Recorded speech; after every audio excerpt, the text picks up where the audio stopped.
those of you I haven't had a chance to meet, I'm Sarah Nunn Moeri, Jordan's older sister. It's an honor for me to be here with you today, in honor of him. The late Catholic priest Henry Nouwen wrote that the beauty of life is that it bears fruit long after life itself has come to an end. The beauty of life is that it bears fruit long after life itself has come to an end. And isn't that true for Jordan?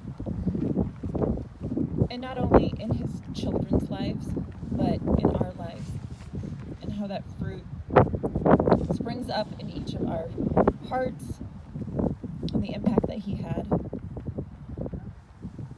To say this past year has been painful for me, my family, all of you, is a massive understatement. Grief is something not only that we've carried, but that has become a permanent part of our DNA. I've given a lot of thought to what we do with our pain. What do we do with pain? I think we have three main options. We can let pain destroy us. We can lay down and never get up again. And I mean, who would blame us? I think that's a natural reaction to loss. But I have to remind myself that though my brother died, I did not. I have a life to live, and I want to live that life well. We could also use our pain as a license to hurt others, or to hurt ourselves for that matter.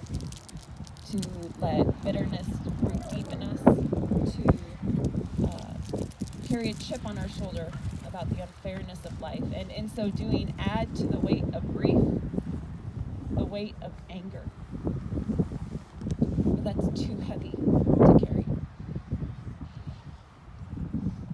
Or we can let pain transform us. We can let it knock us off our pedestal, to soften our sharp edges,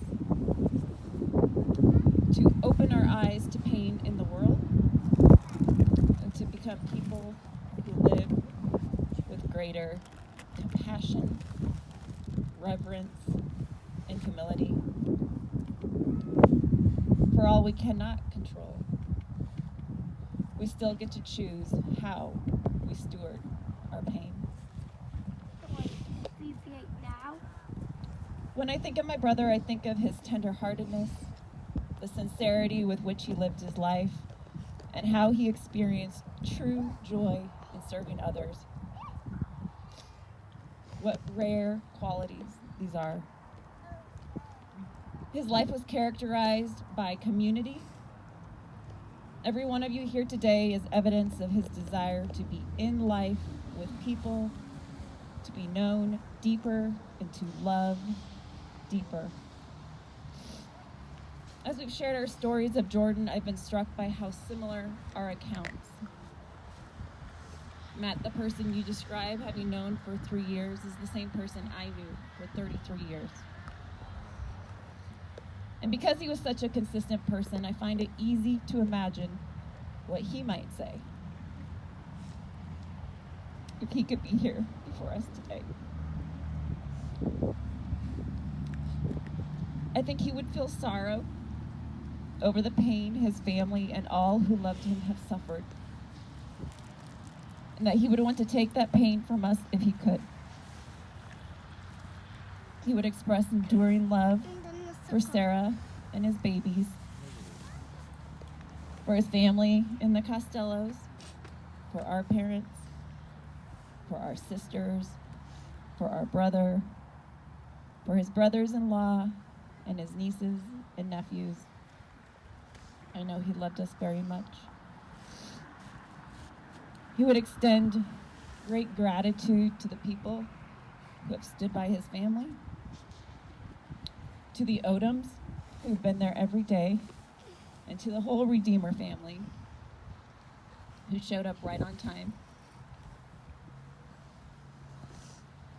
To Laura and Paul and Taylor and Ian, who caught the pieces as they fell. To Josh Honeywell, who built things and fixed things to help us feel a little more grounded in a situation we couldn't fix. To Sarah's supportive work colleagues and neighbors, to my parents, friends, and church community, and to so many, many more, strangers even, who have not shied from entering into our darkness and drawing us back into the light. To you, we say thank you, and I know that Jordan also would say thank you for taking care of his family when he couldn't be here to take care of them.